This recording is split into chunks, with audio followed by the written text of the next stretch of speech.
A lattice of concrete reinforcing mesh, cut into precise 7-foot sections, forms a rigid skeleton against the barren winter landscape. This specific dimension creates an optimal low profile, critical for maximizing ground heat retention. Draped over this frame is a heavy layer of white plastic, pulled taut and weighted down continuously with sand or soil. This continuous weight creates an airtight seal, eliminating wind infiltration, the primary vector of plant mortality in winter protection systems. Inside this white tunnel, the air remains still and heavy with moisture, protected from the desiccation that decimates exposed roots. This structural simplicity hides a sophisticated understanding of thermal dynamics, challenging the common assumption that survival requires high heat. Most agricultural collapses during the dormant season are not a failure of insulation, but a failure of operational strategy. The primary error lies in the belief that cold is an enemy to be vanquished by generated heat. This misunderstanding drives the design of conventional greenhouses, which are engineered to maximize solar gain and facilitate active ventilation. While effective for extending the growing season into late autumn, this thermodynamic mechanism becomes lethal in the depths of winter. When a standard greenhouse utilizes clear plastic to capture aggressive solar radiation, it creates a highly volatile thermal environment. Inside the structure, air temperatures swing violently, triggering plants out of their protective dormancy. Hardy perennials and winter vegetables rely on sustained cold to maintain this metabolic state, which is essential for survival. When the internal temperature spikes, the plant is deceived into reacting as if spring has arrived. It reactivates its metabolic processes. Stored carbohydrates in the root system are converted to energy and pumped upward to fuel new growth. However, this activation occurs in a vacuum of resources. The winter sun, low on the horizon,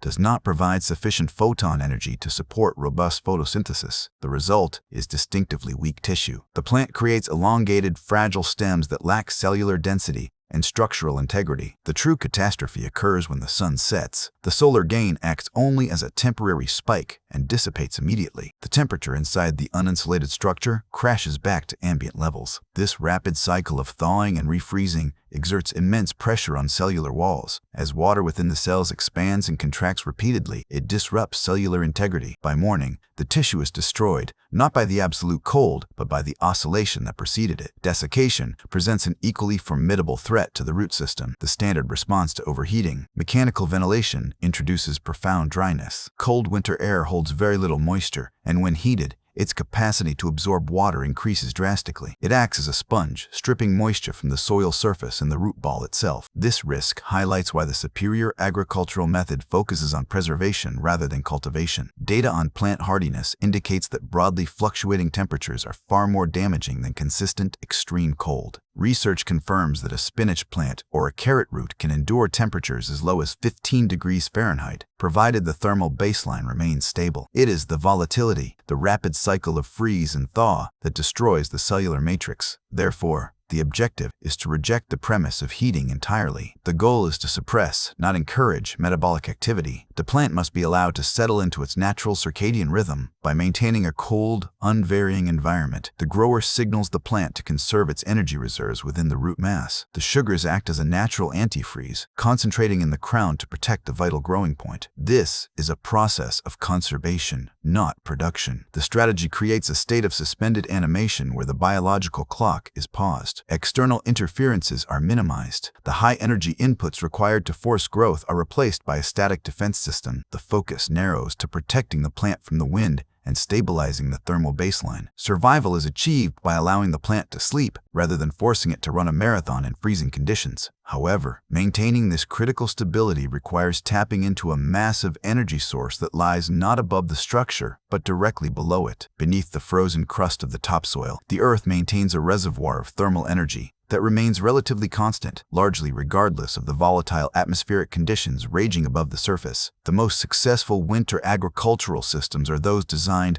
not to generate new heat, but to harness this existing ground warmth. This thermal dynamic forms the basis of the igloo effect. Unlike a conventional greenhouse, which acts as a solar collector, a properly designed winter shelter functions as an insulated cap placed directly over the soil. The objective shifts from capturing the fleeting energy of the sun to retaining the steady warmth rising from the ground. This distinction is critical for understanding why low tunnels often succeed where larger, more expensive high tunnels fail. The geometry of the structure plays the deciding role in thermal efficiency. When a cover is placed low to the ground, the total volume of air requiring heating is drastically minimized. In a large walk-in structure, the ratio of air volume to ground surface area is high, meaning the Earth's radiation is diluted into a vast cold cavern. In a low tunnel, this ratio is inverted. By restricting the airspace, you maximize the efficiency of the Earth's warmth, creating a concentrated pocket of tempered air. This creates a reliable temperature differential where the internal environment remains just above the lethal threshold for roots, even when external ambient air temperatures drop significantly below zero. However, heat is only half of the equation. The other critical factor is humidity. In an enclosed, low-volume system, moisture is trapped effectively, maintaining a high relative humidity that envelops the plant tissue. This prevents the aggressive winter winds from stripping the moisture out of the dormant foliage and stems. Because these low structures retain humidity so efficiently, the need for watering during the winter months is drastically reduced, further stabilizing the environment around the root ball. A common catastrophic error in winter growing is the attempt to organize plants on elevated benches or pallets. While this keeps the operation organized, it severs the critical thermal connection between the root zone and the soil. An elevated pot is suspended in the air column, exposing it to freezing ambient temperatures on all 6 sides, top, bottom, and 4 lateral faces. The cold air envelops the container completely, freezing the root mass from every direction. This isolation renders the plant vulnerable to rapid temperature fluctuations that the ground would otherwise dampen. Measurements consistently show that direct ground contact keeps root zones significantly warmer than these elevated positions. When a pot or tray is placed directly on the soil, heat conducts upward from the earth into the container, while the pot itself is shielded from the freezing air on its bottom surface. The earth serves as a thermal buffer, moderating the speed at which the root zone freezes and thaws. Furthermore, the structural profile determines the interaction with winter storms. A high profile catches the wind, accelerating heat loss through convection. By lowering the profile of the structure to a mere few feet, wind shear is dramatically reduced. The mechanism of survival here is strictly passive. It is not the active generation of new heat, but the precise capture and retention of the Earth's natural warmth. The focus is entirely on maintaining the connection to the thermal mass of the Earth. However, even with the perfect geometric profile and ground connection, the stability of this microclimate is ultimately dictated by the opacity of the material draped over it. The structural success of the entire overwintering system is defined primarily by this specific material choice. Here, intuition often leads to a fatal error. The instinct to use clear plastic, driven by the desire to maximize light transmission and solar warmth, creates a catastrophic weakness in the winter defense strategy. Transparency, in this specific application, acts not as a resource generator, but as a catalyst for metabolic confusion. When clear plastic is utilized, it functions as a highly efficient greenhouse glazing. It allows solar radiation to penetrate the barrier easily, striking the soil and thermal mass within. This energy is trapped by the plastic, causing the internal temperature to rise sharply. On a bright winter day, even when ambient air temperatures hover near freezing, the interior of a clear tunnel heats significantly, creating a disconnect between the season and the environment. This is not a benefit, it is a biological trap. This rapid, artificial heating triggers the dormant plants to wake. Deceived by the sudden warmth, the physiology of the plant shifts from preservation to production. The root system pushes sap-vital fluids composed of water and dissolved sugars up into the stems and leaves, anticipating a spring that has not arrived. The true danger manifests immediately after sunset. As the solar source vanishes, the heat inside the uninsulated clear plastic dissipates rapidly, equalizing with the sub-zero exterior air. The sap, now trapped in the upper extremities of the plant, freezes. As the fluid crystallizes into ice, it expands, exerting immense pressure on the cellular walls until they rupture. By morning, the plant is not just frozen, it is structurally destroyed from the inside out. This damage is a result of the oscillation, the violent swing from artificial heat to Arctic cold within a single circadian cycle. To neutralize this threat, the industry standard shifts to white, opaque polyethylene. This material is selected for its ability to reflect the vast majority of the sun's energy, bouncing it back into the atmosphere rather than allowing it to penetrate the microclimate. The result is a cooling effect. Inside a white tunnel, the environment remains a perpetual, cool shadow, decoupled from the intensity of the midday sun. By rejecting solar gain, the white cover ensures that the internal temperature remains distinctively low, often barely rising above the temperature of the frozen ground. This lack of fluctuation is the key to survival. The darkness and the chill enforce a deep, uniform dormancy. The plant remains in a suspended state, akin to a biological coma, where metabolic demands are practically non-existent. Without the trigger of heat, the sap remains safely concentrated in the root crown and the soil, protected by the Earth's thermal mass. Furthermore, the opacity diffuses whatever minimal light does penetrate the cover. This scattering of photons prevents leaf scorch and reduces the stress of direct solar exposure, which can be intense even in winter due to reflection off surrounding snow. For growers who already possess clear structures or cannot source white polyethylene, there is a practical alternative. Coating existing clear plastic with diluted white latex paint mimics the reflectivity of the specialized poly. This simple modification transforms a dangerous solar trap into a functional thermal shield, effectively replicating the necessary conditions for dormancy. Biological stability is far more valuable to a dormant plant than the absolute high temperature achieved during the day. The objective is to flatten the temperature curve, eliminating peaks and valleys. By rejecting the sun's volatile energy, the white cover aligns the internal atmosphere with the predictable, stable inertia of the ground. The earth provides the baseline warmth to prevent lethal freezing, while the white plastic prevents lethal heating. However, maintaining this delicate thermal balance is impossible if the structure itself collapses under the first heavy snow. The protective skin demands a skeleton of uncompromising rigidity. The integrity of the winter survival system rests entirely upon the material selected for its skeleton. While the instinct of many cultivators leads them toward white PVC piping or electrical conduit, these materials possess a fatal elasticity that renders them unsuitable for genuine winter defense. The mini hoop house system rejects these flexible plastics in favor of concrete reinforcing mesh, an industrial product engineered for the high-stress environment of masonry construction. This mesh forms a rigid, unyielding lattice that defies the crushing weight of snow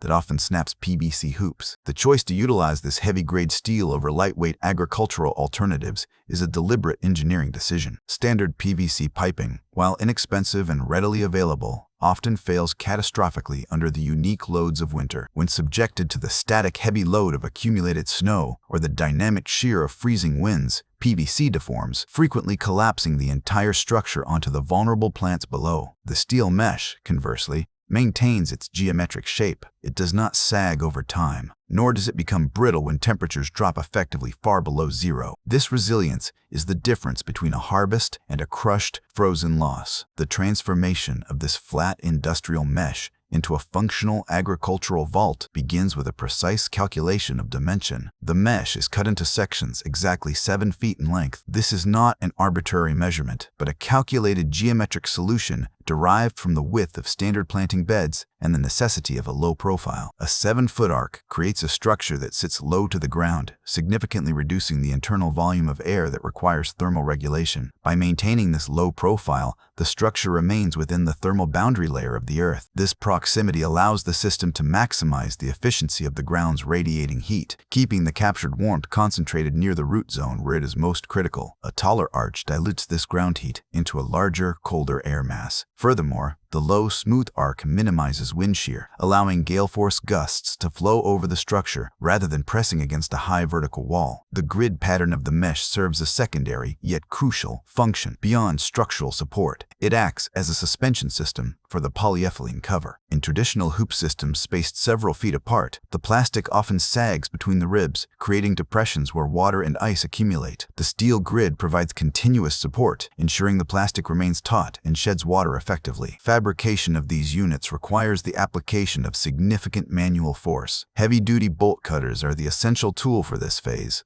necessary to snap the steel gauge. This is a harsh, industrial task that underscores the rugged nature of the system. This is construction work, not delicate gardening. When preparing the 7-foot sections, a critical technique must be employed. The cut should be made directly in the center of a grid square. This leaves short, exposed steel legs on both sides of the panel.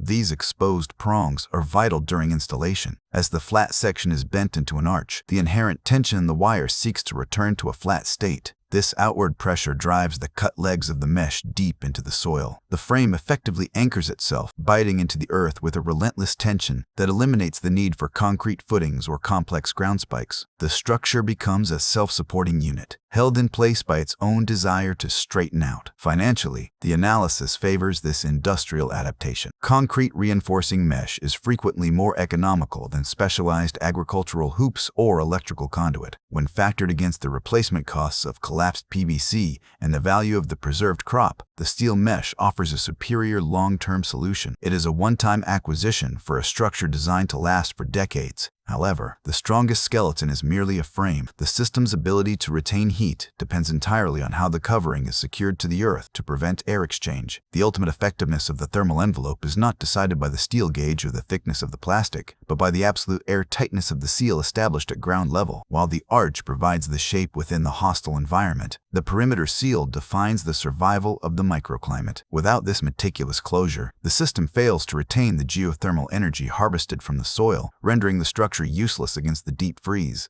Wind functions as the primary vector for heat loss in this equation, operating with a destructive efficiency that surpasses simple convection. A compromised seal allows freezing air to penetrate the tunnel, where it acts as a scouring agent. This turbulent airflow strips the protective humidity from the interior environment in minutes, leading to rapid desiccation. This drying effect is often more lethal than the cold itself, as it wicks moisture from the plant tissue faster than the dormant roots can replenish it. Therefore, the battle for winter survival is fundamentally a battle against air exchange. To mitigate this threat, the installation of the polyethylene covering demands strict attention to tension. The plastic must be pulled taut across the steel ribs, eliminating wrinkles and folds that could catch the wind. Loose plastic allows the wind to gain leverage, potentially tearing the covering or lifting the structure entirely. For a standard planting bed width of approximately 44 inches, a 10-foot wide sheet of plastic is the required dimension. This specific width is not arbitrary. It ensures that after covering the arc, a calculated overhang of 18 inches remains on both sides of the structure. This excess material is not waste. It is the foundation of the soil apron. Unlike summer systems that might rely on intermittent clips, staples, or weighted bags, the winter hoop house requires a continuous weight system. The plastic is laid flat against the ground, extending outward from the base of the hoop. Here, the burying technique is employed to create an impenetrable barrier. The process involves piling sand or soil directly onto the 18-inch skirt of plastic, running the entire length of the tunnel without interruption. Stones, bricks,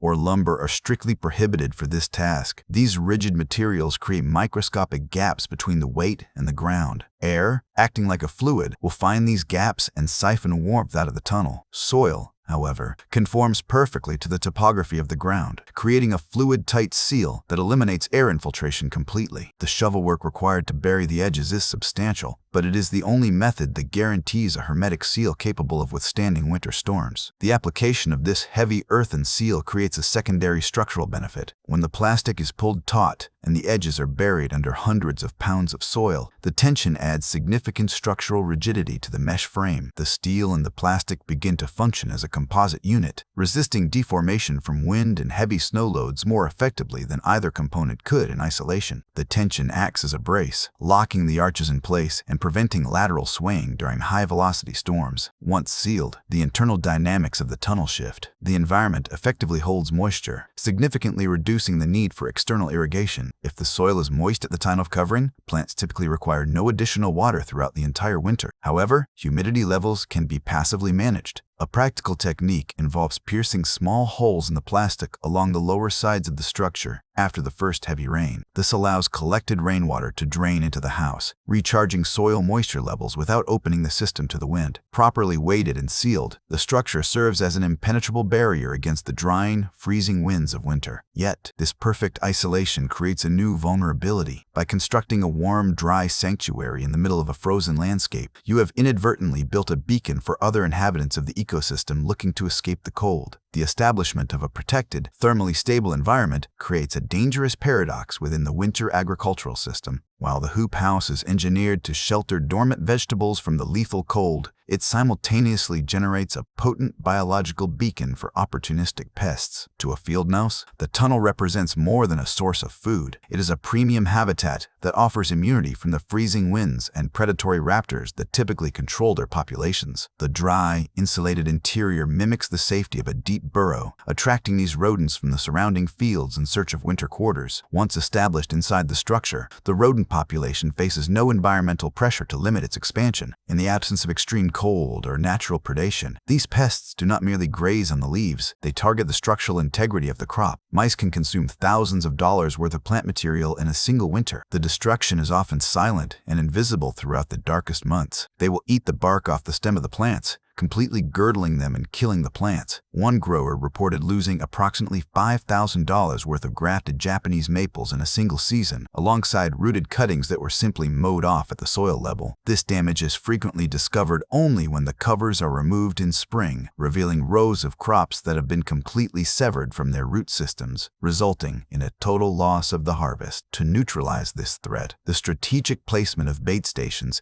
is considered a mandatory component of the overwintering protocol. This step must be executed immediately before the plastic is sealed for the season, as access to the interior will be impossible once the perimeter is buried. The placement is not random. Stations are positioned along the interior perimeter walls where rodents instinctively travel to avoid open spaces. This preemptive strike ensures that the first organism to colonize the tunnel meets a swift control measure rather than a buffet. The selection of the bait delivery system requires meticulous attention to detail. The industry standard relies on weather-resistant bait blocks, typically sourced from farm supply stores, which are physically secured within tamper-resistant stations. However, this chemical defense introduces a critical safety responsibility. It must be noted that these baits are poisonous to domestic pets. Furthermore, rodents that have consumed the bait and subsequently died pose a secondary lethal risk if consumed by cats or dogs. Strict isolation of the area is required to prevent collateral tragedy. Beyond the biological threat of predation, the sealed environment introduces a complex hydrological risk. While high humidity is essential for preventing desiccation, standing water or saturated soil can rapidly lead to rot. The lack of air circulation creates a stagnant atmosphere where pathogens can proliferate if moisture levels are not carefully calibrated. The line between a protective fog and a lethal swamp is determined by the initial soil conditions at the time of sealing. The soil inside the tunnel should be irrigated until it is plenty moist, but not soaking wet, prior to the installation of the plastic. This creates a moisture reservoir that will slowly cycle through evaporation and condensation without creating anaerobic conditions in the root zone. Reliance on the sealed environment to maintain this equilibrium is critical, as introducing liquid water during freezing temperatures is mechanically difficult and thermally dangerous. Management of this closed loop requires occasional inspection during natural thaw periods. When ambient temperatures rise above freezing, the grower can carefully lift a corner of the weighted plastic to monitor internal conditions. These brief windows allow for a quick assessment of soil moisture levels